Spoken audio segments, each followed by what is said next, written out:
Hello, arty peoples, and welcome to another episode of Jerry's Live. My name is Emmy Klein, and I am your host this evening. And today's episode is all about continuing color theory. We're going to be talking about color temperature specifically. Now, I know that's a very confusing subject, and before I officially jump into that, let's just a quick reminder, Art of the Carolinas is happening this year. AOC, it's going to be happening November 12th through 14th, and if you want to go check that out, go to artofthecarolinas.com. It's a big trade show, lots of workshops, lots of classes. I'm teaching classes. Sign up for my classes. It'll be so much fun. But Art of the Carolinas, go check it out. Now, let's jump straight into this because we have a lot to cover, and I know it's going to be very confusing, so I hope you guys have brought your questions. But color temperature. To begin with, the very basics of color temperature, and I have a beautiful color wheel here for you guys. Just inherently, colors have kind of a temperature to them, whether it's warm or cool. And I did touch base on this briefly when I was talking about our last color theory class, which remind me, ladies, if it was 210, I think is the code. My moderators, Amanda and Frida, will actually put the link in for that show if you guys want to go back and check out the other color theory class where I was talking about a lot of the difference between primaries and tertiaries and values and all of that. So, but inherently, though, colors have a temperature. So when you're looking at the color wheel, typically speaking, kind of turn it like this. This is the warm side, and this is your cool side. So your reds, anything that kind of reminds you of fire, reds, yellows, oranges, even this yellow-green is technically speaking a warm color. Now on this side, anything that reminds you of water, so blues, purples, even the greens, and this kind of a red-violet over here, that's technically speaking a cool color. Now it's all relative. So when you put one color next to the other, it can change the temperature.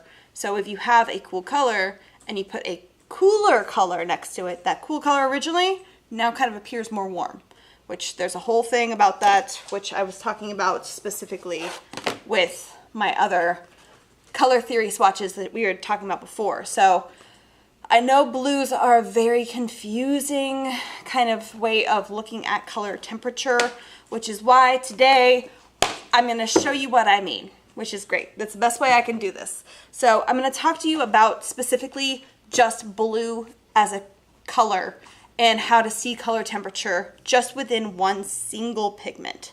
Well, not one single pigment, one single color category, because there's all different types of pigments that go into different colors. But today I'm going to be working in a semi-hard pastel, which is the Gallery Mungyo. I have the 96 set right here. The reason why I specifically chose the 96 is because it had the most variety of blues.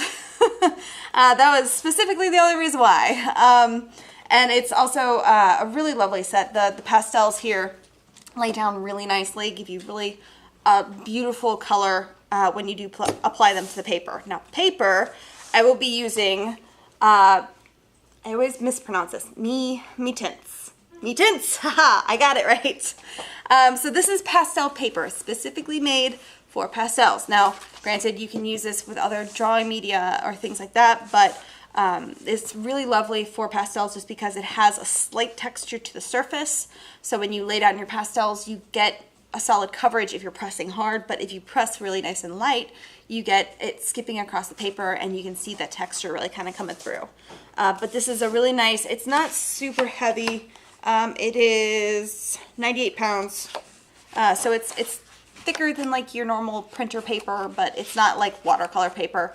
And this specific one had a variety of colors, and because I could use any color under the sun when it comes to doing these pastels, it's a blue show. I wanted to use blue, so I got the blue paper. Now this, as far as blue is concerned, is a pretty desaturated blue. It's kind of more of a gray blue in my mind, but it's a really nice kind of a mid-tone. So this is a really lovely paper that, because it is toned, I can use that blue as kind of a middle tone for my drawing. But speaking of drawing, this is the reference photo I'm going to be using. It's It's fall. It's pumpkin season, guys. I'm so excited. We all go pretty ham over here with all the fall things, so strap on your Ugg boots. It's fall season. Get all your pumpkin spice everything. So I'm going to be painting, not painting, I'm going to be drawing with the pastels a pumpkin today. Now, the image for this specifically did come from, I believe, Pixabay. It's either Pixabay or Unsplash. I believe it's Pixabay, which is a royalty-free website, and my moderators are going to pop the link in below for the original image, which is actually in color, but when it comes to color temperature, I didn't want to confuse you guys and start adding in all the different varieties of colors. I just wanted to focus on getting these values onto this drawing in just blue. So just kind of take all of that confusion out of the mix. So let's pop over to the overhead real quick because I wanted to show you real quick. Let's look at these. This is my set of 96 pastels, and I mean, beautiful colors. I love this set so much. But as you can see, I took just my blue from the sky blue to the Prussian blue. It had, what is that? 1, 2, 3, 4, 5, 6, 7, 8, 9, 10, 11, 12, 13 colors. Hopefully I just counted that right. But this is all of the blues. So it's kind of nicely arranged when you first get it, that it's got all the different, colors together. But I am just focusing on these colors right here. So because I'm using this paper, I wanted to swatch them. And all my swatches are going in order of, what colors where, which when you do swatches, I do recommend you do this, especially if it's in kind of a case like this, where if you're working, because I used to take my blues out, or my materials out, draw with it, toss it on the table, and then go back over. And I can't tell you how many times I was sitting there looking for one specific color. While I'm using these, if I am using them and then I need to use this later on, I might just put it up on top like that, where it's not fully pressed in, but I put it back where it belongs. So when I'm looking for a color, I can reference my swatches and go, I need this one, it's right here. And it's just a very quick way of kind of keeping my stuff in kind of an idea of when I'm especially doing something like this, where I need all my cools together and all my warms together.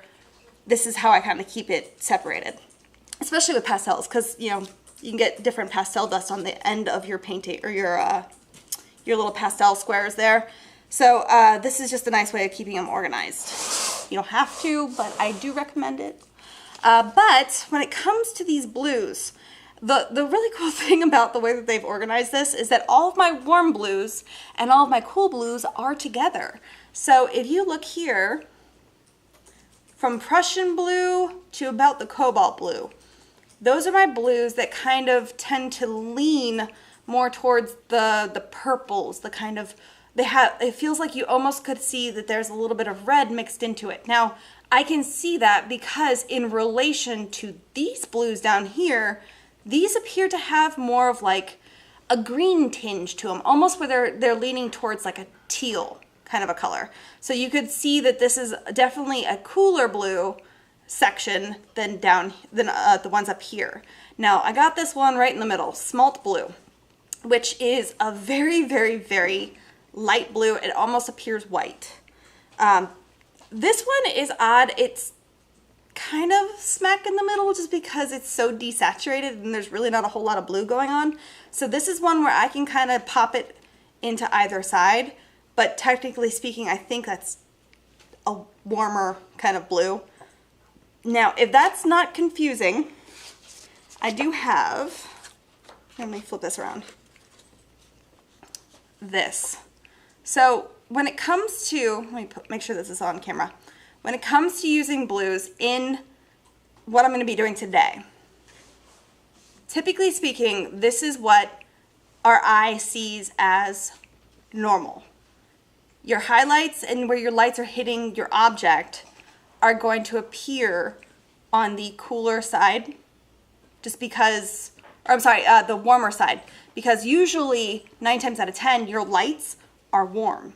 If you go outside and you're seeing the sun hit an object, your sun typically speaking, and I'm saying typically speaking because it can change when, you know, different times of the day, like if it's really dawn or dusk, or, you know, different times with like the sunrise changes the color of the light.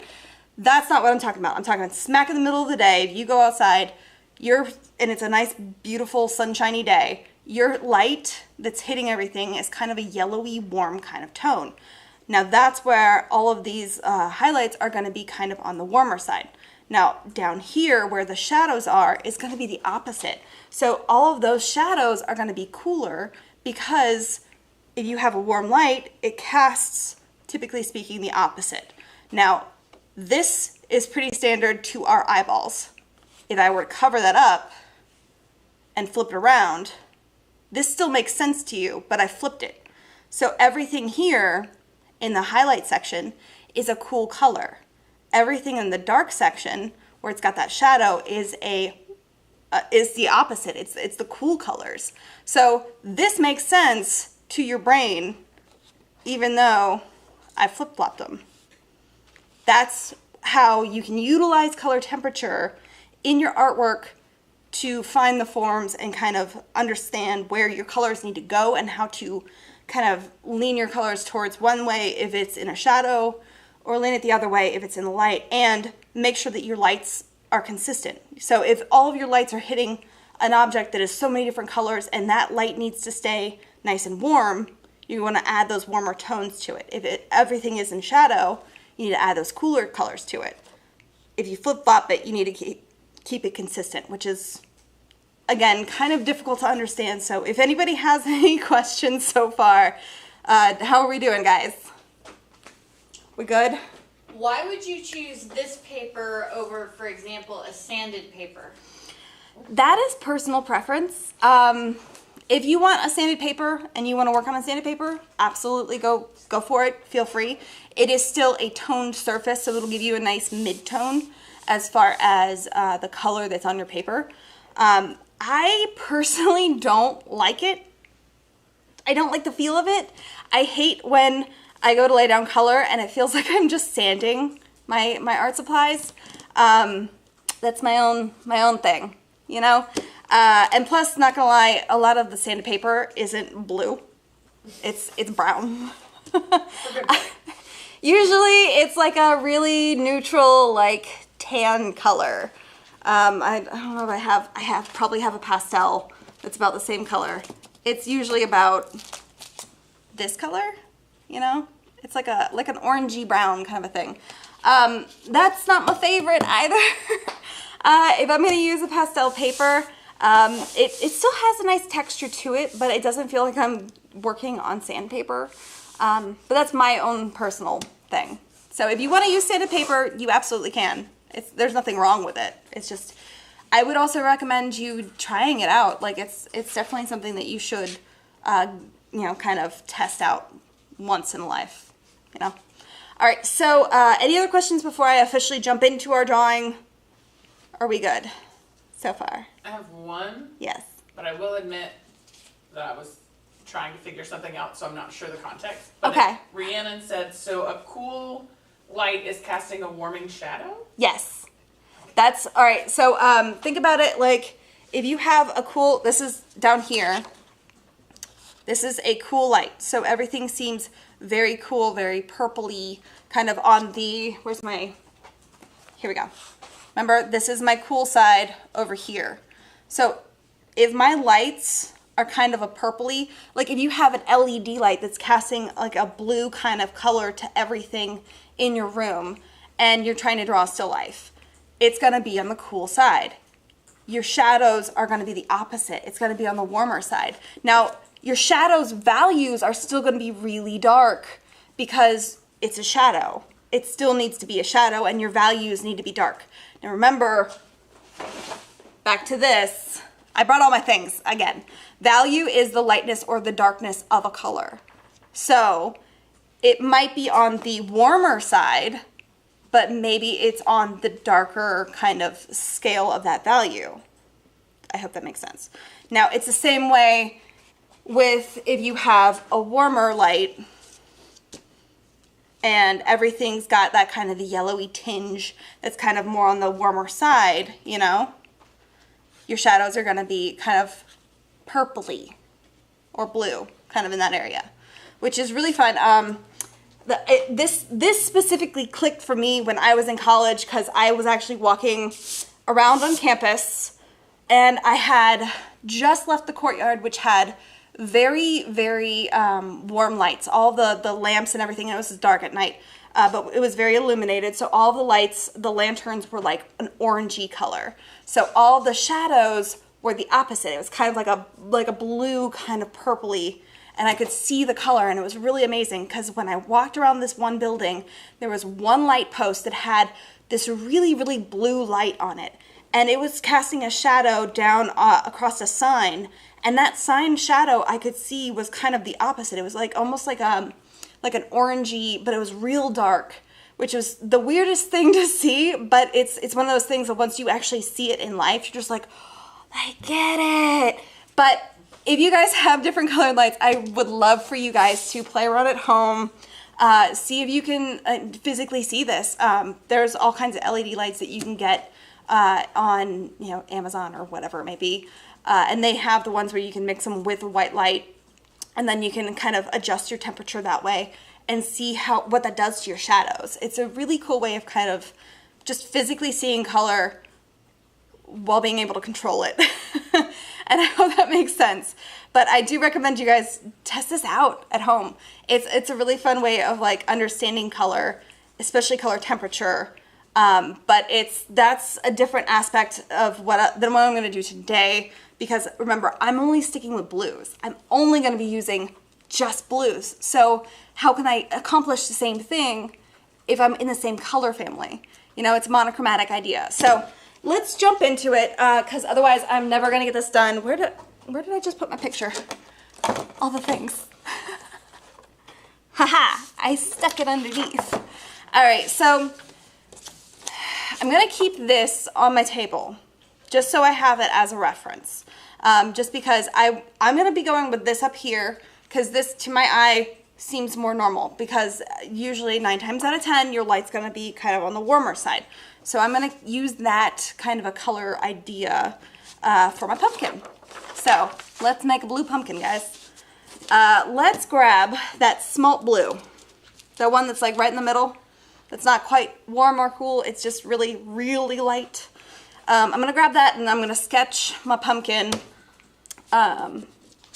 And I would, I would pull this over here. I just don't think that that's going to be easily seen for you guys. Sorry. If we need to pull it up a little bit, I can probably here. You can push the pastels, because what all we're seeing on the pastels is the orange and That's true. yellow. So, Yeah. Yeah, just do that. And then Here. you can scoot everything over a little bit. And I will let you guys know what colors I'm grabbing as I go that way, because you're not going to be able to see them in the pastels. But yeah, we need to pull back just a little bit so you guys can see what I'm doing. That might be an easier way of doing this too. So here are all my colors. I am starting off with this smalt blue that's kind of right smack in the middle. And the reason why I'm going to use that is because I don't technically want this to be warm or cool. I'm just sketching the pumpkin down to just get it on the paper. So this has a bit of a glare, so I kind of need to turn it. Sorry. It's the printer.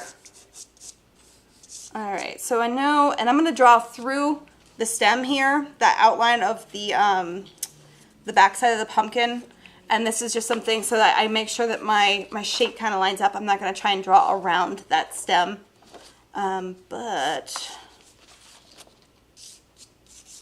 it's a pumpkin, so if my drawing is off, it's okay. No one will know, except for you guys, because you can see the original image, but no one other than you would know. I'll kind of drop that down a little bit. And the really awesome thing with pastels is that if I don't like my drawing, and I just need to kind of erase it, I can just pretend like that didn't happen, you know? Yeah, I'm gonna pop that out a little bit more. All right, so I love how the stem just kind of twists around. That makes me so happy. So I'm gonna definitely make sure to get that in there. And right here at the end of that stem, or at the top of the stem where it's kind of coming forward, it is blurred out, where like down here is very in focus. So this is where I would keep my nice crisp areas, where this area up here where it's out of focus, and especially back here where it kind of goes out into space and blurs out again, I'm going to make that nice and blurry as well, if I remember. Granted. All right. So while I am doing this quick initial sketch, if you guys do have any questions, feel free to pop them in the chat. Because I'm not going to work on this sketch for too long, but this is a great time for any of those questions where I might have said something that is just confusing. There are no bad questions, as the teachers say.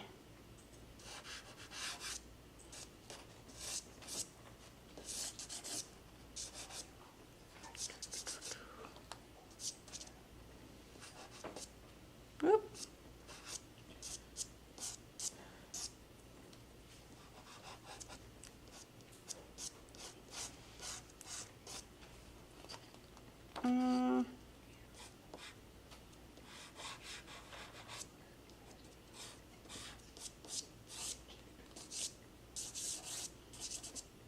Alright, this is where I'm going to put the stem.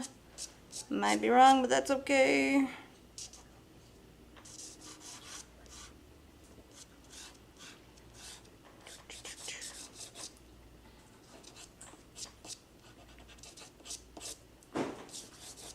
So then twist right back around again down here.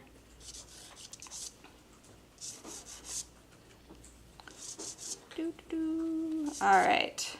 Now this is really going to hopefully click for you guys once I actually start laying down a bunch of colors. And you can see the color temperature change the form of this pumpkin.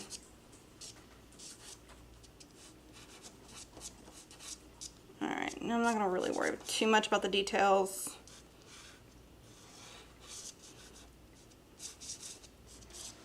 Okay. It's a pumpkin. Pumpkin sketch.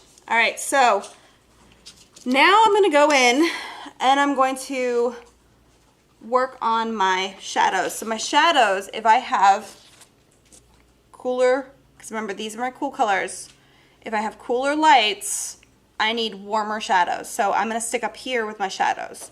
Now, granted, this is not normal, and I want you guys to remember this because companies can name their colors whatever they want.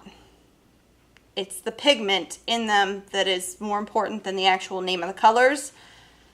This right here says ultramarine blue. That seems way, like it feels like that should be in this section for me. I feel like that's not quite as cool as an ultramarine blue normally is, but it's still in this section. And I mean, it honestly might just be looking not as like normal as I'm used to seeing an ultramarine because that cobalt blue is right next to it. But out of all of these colors, I think this is probably the one that I'm going to go with, the cobalt blue for my shadows, because it feels like it's more of that like real purpley kind of a color. Now remember, I am also working with value, so if I'm going to need a nice light cool color, or I'm sorry, warm color, I would go with this cobalt blue, the lighter one down here, the hue. And then if I need the darker, I'm going to go for my darker pigments, right? But this whole area of the pumpkin down here is in shadow. So I'm going to just block that in. Again, I kind of need to tilt this, sorry.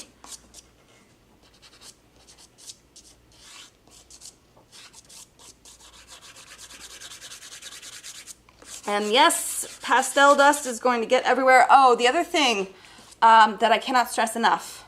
Please, please, please do not blow your pastel dust everywhere. It's not, and I'm so glad you guys switched to the front camera. This is an important message. When using pastels, do not blow your pastel dust everywhere. It's not just the fact that it gets everywhere and gets on everything. It is a health hazard. This is pigment. You are now blowing it and dispersing it into the air and making it breathable for everyone. It is a health problem. Don't do it. If you need to get pastel dust off of something, you pick it up and you tap it. Tap it into a trash can is the best rule of thumb, because pastel dust will get on everything. But especially if you have people around you, or even you value your own lungs, don't blow pastel dust into the air and make it absorbable through your lungs. It's not a good idea. So, sorry, rant over. Just don't do that, please. It's very dangerous. Plus, I like my viewers nice and healthy, so. All right, so this side of the stem, because the light is hitting it from this direction, this side of the stem is going to be all in shadow. So I'm going to make sure to keep my shadow colors in there too.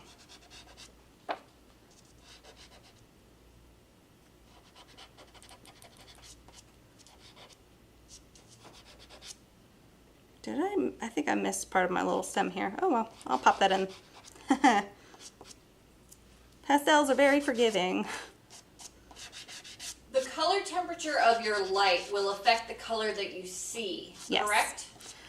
Yes, it will, because the color, think of color temperature of light, like if I have a yellow banana and I put a blue light on it, that blue light is now going to affect the color that I see of the banana. It's going to appear almost green. If I put a red light on it, it's going to appear kind of orange. If I put a white light on it, which is an artist grade, natural, beautiful, full spectrum light, it's going to appear yellow, because a banana is yellow. Well, the outside of a banana is yellow. The inside of a banana is kind of like a light white-ish yellow, beige. Beige? Off-white? Somewhere in there.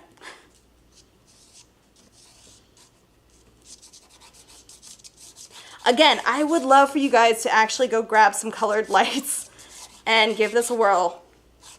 My favorite time of year is like right around now, when everyone starts putting up lights on their house, because then it changes the color temperature of everything. It's so much fun.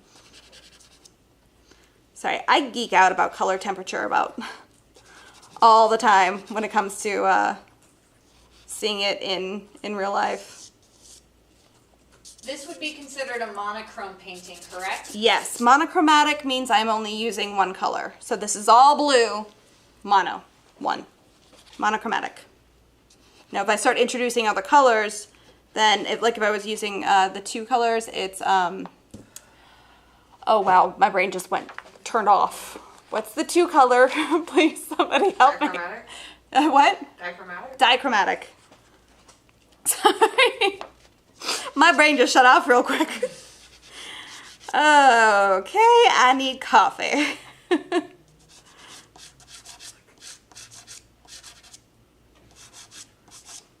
Alright, so that's in shadow. This side of the stem as well is in shadow. And then the stem right here, just the top part of it right there is hit with the light, but then the back, like as it's turning around, it's in shadow. So I'm going to put this part where it's in shadow in this nice cool blue. And then that shadow kind of wraps around as it's twisting.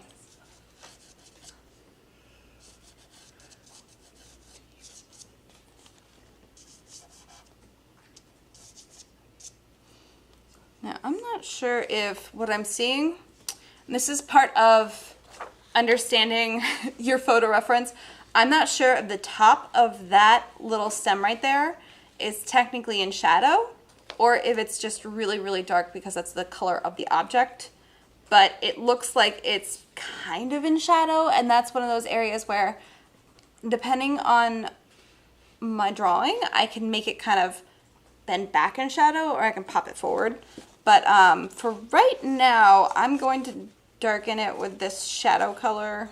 And if I don't like that, I can pop it back to the other side, because the pastels layer really nicely on top of each other.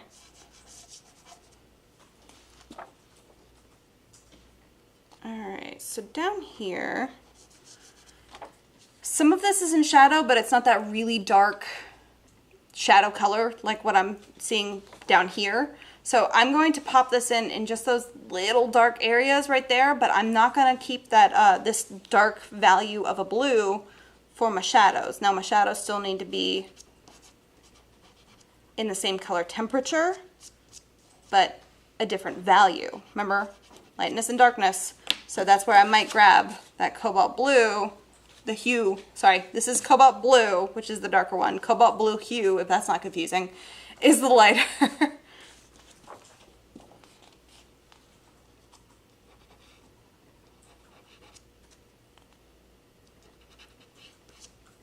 I'm gonna change the shape of that a little bit because I didn't draw it correctly, but that's okay. You guys will understand the concept of what I'm doing.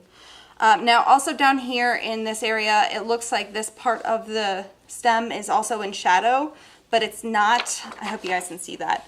It's not as a dark value as up here. It's still dark, but it's still not as dark. So I'm gonna kind of put in that texture a little bit with this blue, but I'm not really going to fully darken it just yet.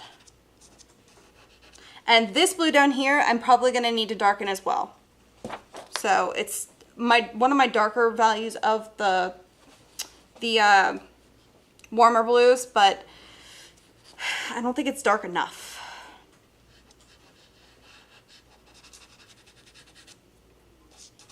Okay, let's continue and let's start popping in, before I start messing with the rest of those shadows, let's start popping in the opposite, the lighter side, right? So I'm gonna go, if my shadows are here, these are my highlights, right? So I'm gonna go to this, let's go to a medium phthalo blue, this one right here. Now, remember, this side of my pumpkin is in light. Sorry, I'm pushing that too far. So down here, even though this is a darker value, it should be in this color family.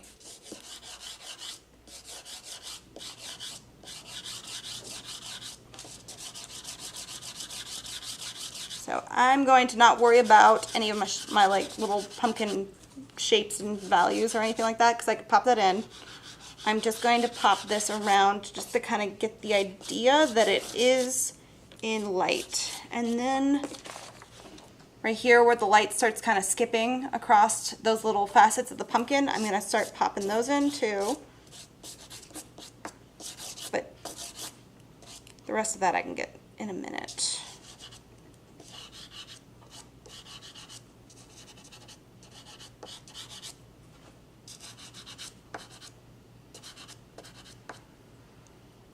This area. So right here, it would get a little confusing because like this is really bright and in light, and then this side of the area right here where it starts turning into shadow is like a weird transition area where it starts going from one to the other, right? So if, again, my shadows are warm and my lights are cool, this is going to be kind of a weird neutral ground. So I'm going to pop in, first I'm going to pop in this, this medium phthalo.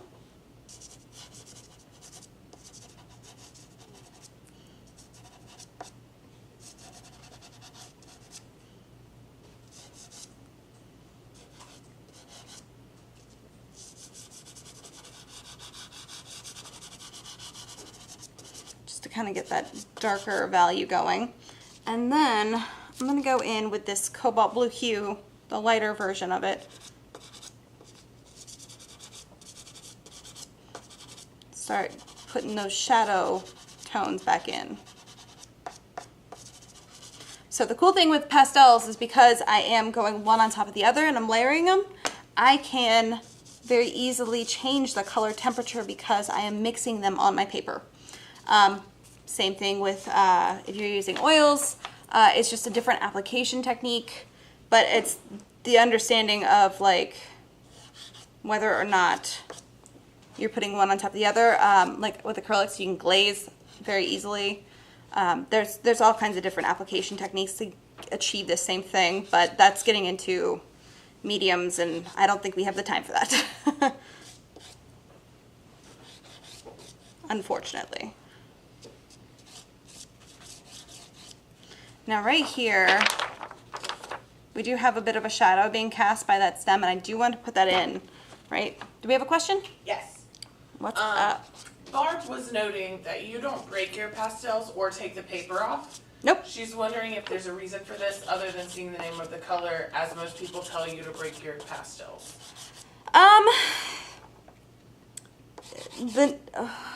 This is kind of a reason I don't do this is because of my job. Specifically, I am so used to using the full stick of pastel like this and keeping it intact because of my job. I have to be able to show you what colors I use. I have to be able to show you the set afterwards. I have to make sure that it looks pretty. So that is mostly the reason why. But that's, yeah, I just got used to using just the full sticks. It's a weird reason, but there you have it. Best job in the world, though. I love teaching you guys. All right, so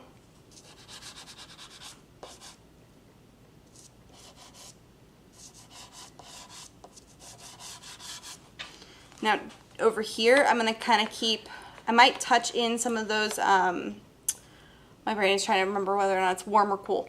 Wow. I'm gonna probably touch in some of those warmer blues just so I can see that the light's hitting it. But, I'm sorry, the cooler blues. But I'm gonna have most of this stay in the warmer shade. Just so this side really looks like it's in shadow.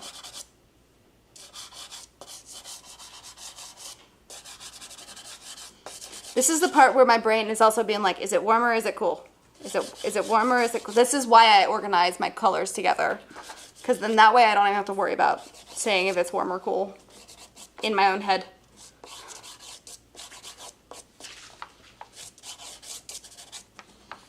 Alright, so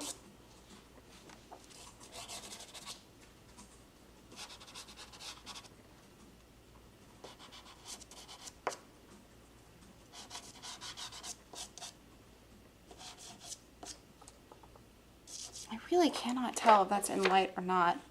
It's really hard to see. I think I'm gonna put that in light, even though it's really dark. I think I'm going to.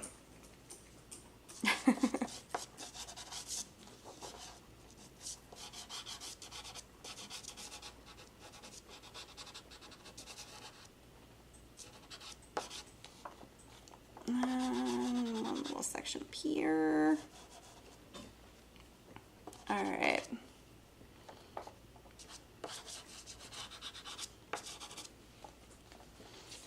Okay, so there's that.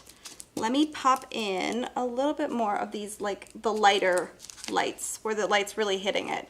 Now this is the sky blue. Nice and almost kind of a, this isn't going to make any sense unless you're discussing it in these terms. It's almost like a yellowy blue, where like it's got that really nice bright color, but it's more of like a turquoise blue than any of my other ones. And I even have a turquoise blue, which is more of a green.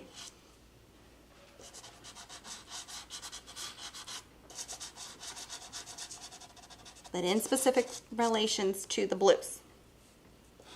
I'm gonna go around here.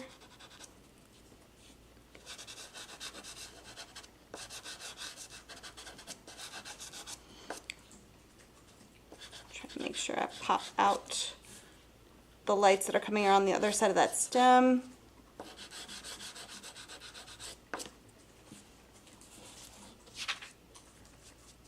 Sorry. Also, side note, again, if you need to get rid of dust, you can tap it on the table. Doing it in the trash can's better. But if this happens to you, little vacuum. This thing is amazing. It might, all right, granted, the pastel dust is really strong and it does stain my table just because it's pure white. But this gets up those loose particles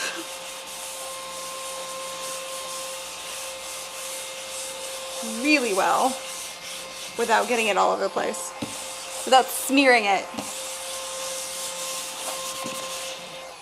The only thing is that I now have blue fingerprints on there and I've turned the inside blue. But it gets it up so well. Sorry. That is the rechargeable, in case you guys are wondering, that is the rechargeable mini vacuum, the Accurate. Also want to just a little shout out to my girls who did the video, because that was amazing. I love the little animations that they did for that. It was so cute. All right, so let's go back over here, pop in some more of these lights.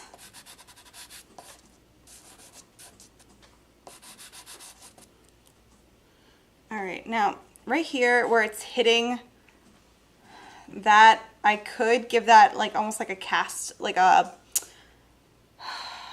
reflective shadow kind of a look, but I feel like that's definitely not a reflective shadow just because it's hitting so strong right here. I feel like that's definitely got to be in light. How are we doing on time? Good to know. So I'm definitely not going to be able to finish this, but I hope you guys are understanding color temperature in the sense of what I'm showing you.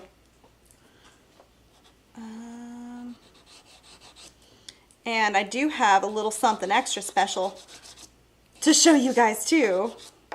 So I had a feeling I wasn't going to finish this, so I already did one of these. So I can show you the end result where you can see the different transition areas. So, knew I wasn't going to finish. Now, let me get this Prussian blue and kind of darken my shadow areas while I'm at it.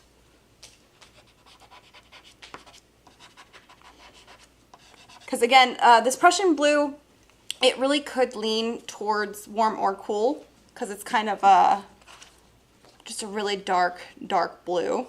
It's in my kind of warmer section, but especially when I lay it on top of this cobalt blue, it still has that nice warmth to it. It just turns my value of the color way down into the dark realm.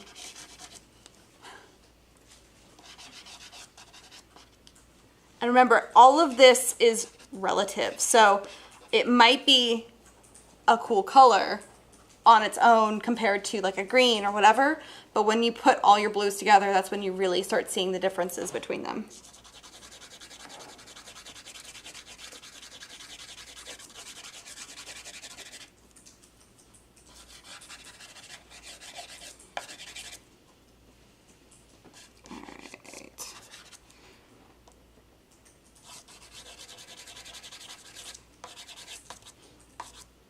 Now, I'm going to probably leave a whole lot of this wide open just because that nice neutrally blue tone of the paper will absolutely keep my monochromatic color scheme going. But it's also a time saver.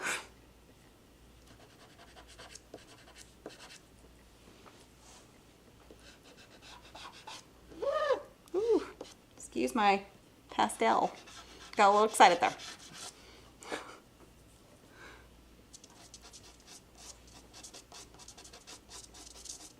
Kind of darken that just a little bit.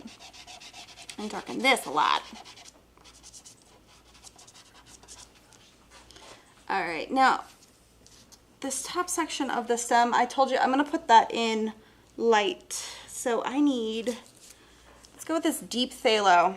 So it's still dark value, but it's definitely in my kind of light area color temperature of my my swatches here.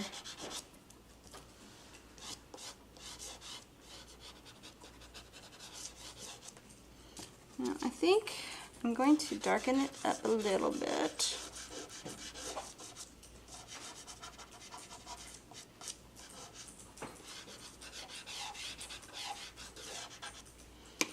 But at the same time, I take this sky blue and just touch in some details. just a little. Some of that texture. Just kind of give the indication that it's twisting around. Because I have to do this down here. And the other thing when working in a monochromatic piece, don't forget about your white and your black. Your black can absolutely turn your values down. Your white can pop them up.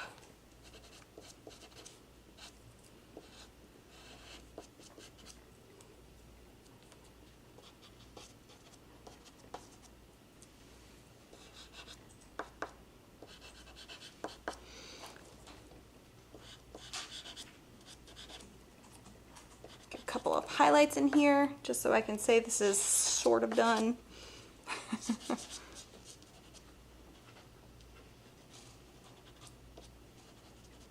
Go around that stem just to kind of make sure that I indicate that the light is hitting around it and casting that shadow.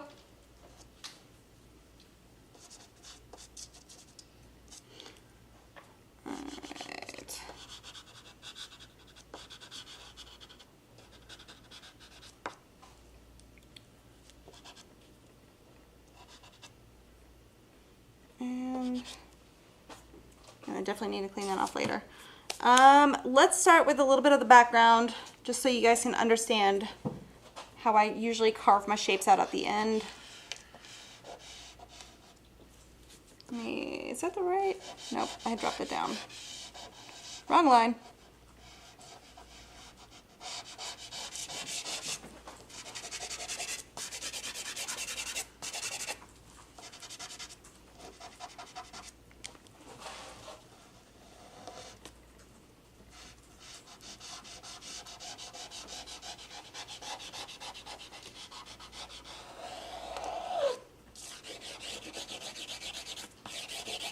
I'm not going to finish the background at all. I'm going to keep it nice and messy like this. Personal aesthetic. You don't have to. You can blend all of this out nice and neatly. Absolutely could do that. Excuse my pastel. It got really excited again. Pastels make funny noises. Little squeaks. Now, if I was really trying to pay attention to how I was laying this down, I probably wouldn't have it so scratchy and uniform. I'd probably like crosshatch kind of almost a feel. But let me drop some of this pigment off the paper here into my trash bucket so I don't get it everywhere. But guys, there's a pumpkin. It's blue. We have questions? Well, I was just going to say, you've caused quite the stir with the baby vacuum. Isn't that thing amazing? It's so cute. And it's only $13.99 on the website, right? Yes, I mean, seriously, guys, if you do pastel, this is such a game changer. It is so amazing.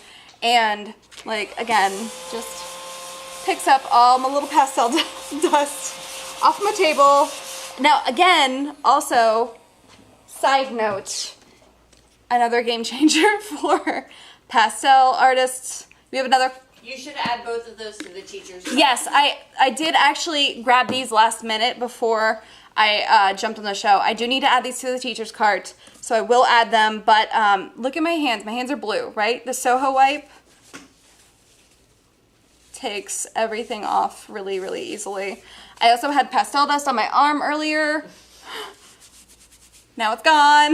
Like, it's awesome. Even your table, like I actually had pastel dust on this all over the place. This kind of does spread it just a little bit, but if you really do want to clean off your table,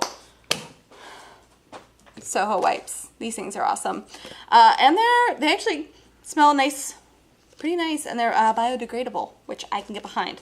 But yeah, this little mini vacuum is amazing. If you are interested in getting to that teacher's cart, though, I know my moderators are putting the links in the chats below. But if you go to the website, jerrysartorama.com, and make sure to type in the code JL214, which is today's class code. It is over here, wrong side, right here. This is hard to do when it's imaginary. Right here is the class code, JL214, 214. That is today's code. You can type that in and the teacher's cart should come up. As soon as I'm done here, I'm going to go pop these into the cart. That way you guys can absolutely go check out the little vacuum that is extremely affordable and rechargeable. It comes with a little charging thing. This thing is awesome. Now, before I get too far and just jump out of this and say goodnight, I did want to make sure to show you guys if I were to take my time and really put a lot of effort into a piece, as well as what happens when you change the background color of your paper. Ta-da! Michael Cruz popped in the chat and said, I love blue pumpkin. Oh, thanks, Mikey Cruz. Thank you so much. But yes, this is the pumpkin. I wanted to show you guys a finished version. Again, it's still very messy, but that's my own personal, how I work with pastels. So as you can see here, I got all of those really cool blues kind of coming in and hitting the top of this pumpkin for the light source. And I even have the white down here just to pull my values up and make it nice and light. Over here is my shadows. They're very, very warm. They got those purpley tones to them, you know? And I also used the black and I pushed the value down. So I made it nice and dark over here. I even used the black in the background as well. And right up here where I got kind of blurry, I honestly should have used a tool like a pastel brush, or even the pastel shapers have those little applicators. Those are really easy to use. I use my finger. I just smudged the outline of up here and the back of my pumpkin just to kind of push it and let it kind of rotate. Do what? They want to see them side by side. Oh, they want to see them side by side? Sorry, Katie's trying to mime over here and I couldn't understand. But there's my pumpkins.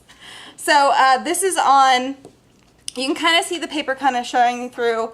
It's like that orangey kind of almost brown tone. And then this is the blue tone paper. So this is what can happen if you just simply change the color of your paper and spend a lot more time of it over here.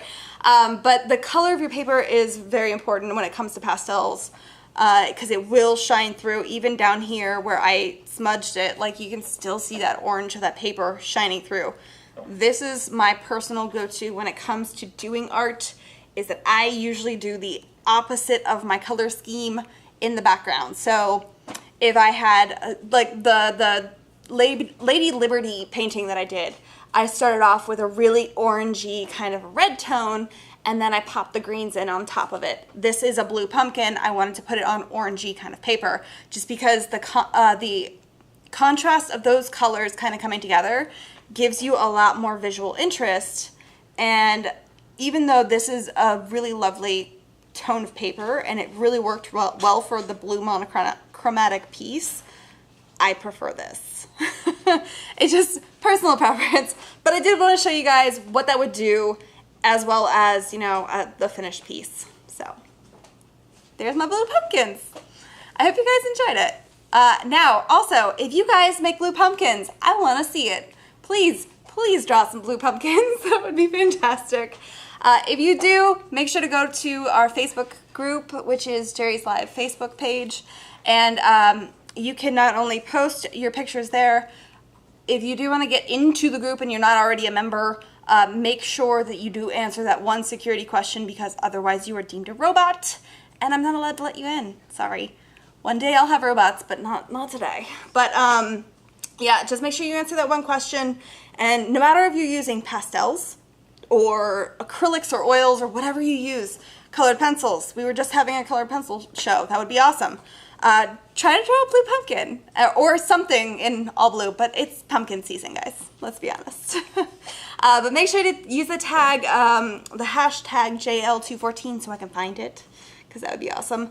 And of course, also join me next week because I have a guest artist. Jimmy Leslie is coming back on, and you guys know how amazing Jimmy Leslie is. He's got an amazing show.